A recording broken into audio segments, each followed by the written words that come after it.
تو ظاہر بات ہے کہ وہاں بھی صبر کی ضرورت تو ہے، لیکن یہ کہ آدمی کا ٹھنڈا ہو جاتا ہے دل کے میں نے بھی بدلہ لے لیا ہے، میں نے بھی پتھر مار لیا ہے.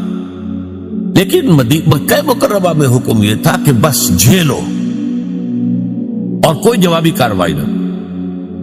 یہ جو صبر تھا یہ بڑا کڑا صبر تھا، بڑا سخت صبر.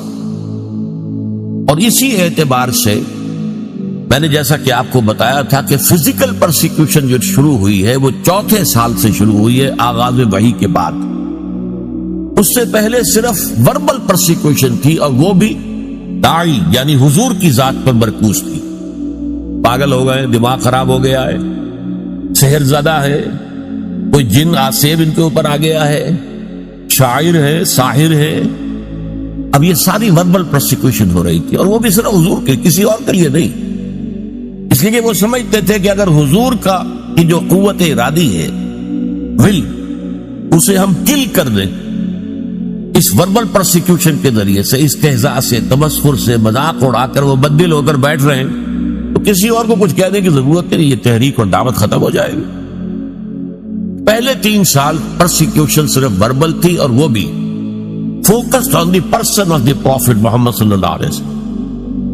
4 سال سے جب انہوں نے دیکھا کہ یہ تو نہ نبی کے حوصلے میں اور عزم میں کوئی کمی آئی، اور نہ یہ دعوت جو ہے رکی ہے، بلکہ دعوت تو پھیل رہی ہے، خاص طور پر ہمارے نوجوانوں میں، جو ہمارے مستقبل، ہمارے چشم و چراغ ہیں، وہ ان کے گر جمع ہو رہے ہیں. اور ہمارے غلام جو اب تک تو ثابت تھے اپنی قسمت پر کہ ٹھیک ہے ہماری قسمت تھی، اب غلام بنا دیے گئے، لہذا جو آ رہا ہے جھیل رہے ہیں.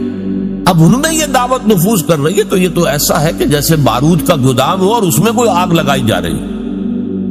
تب انہوں نے پھر فزیکل پرسیکیوشن کا آغاز، انہیں مارو، انہیں پیٹو، انہیں بھوکا رکھو، انہیں لوہے کی زنجیروں میں باندھ کر گھروں میں ڈال دو، فاقے دو، اور ان کو شدید ترین ایذائیں دو. یہ دور جب شروع ہوا ہے تو جیسا کہ میں نے عرض کیا، اس میں بڑے صبر کی آزمائش ہوئی. اور اس موضوع پر قرآن حکیم کا ضرب سلام سورہ عنکبوت ہے. سورہ عنکبوت کا پہلا رکوع آیات 13 ہیں، اگرچہ اس میں ایک آیت جو ہے الف لام میم حروف مقطعات کی ہے، باقی 12 آیات قرآن مجید میں صبر علی الابتلاء کا جامع ترین مقام، جامع ترین مقام. اس پر ہم نے پوری تفصیل سے گفتگو.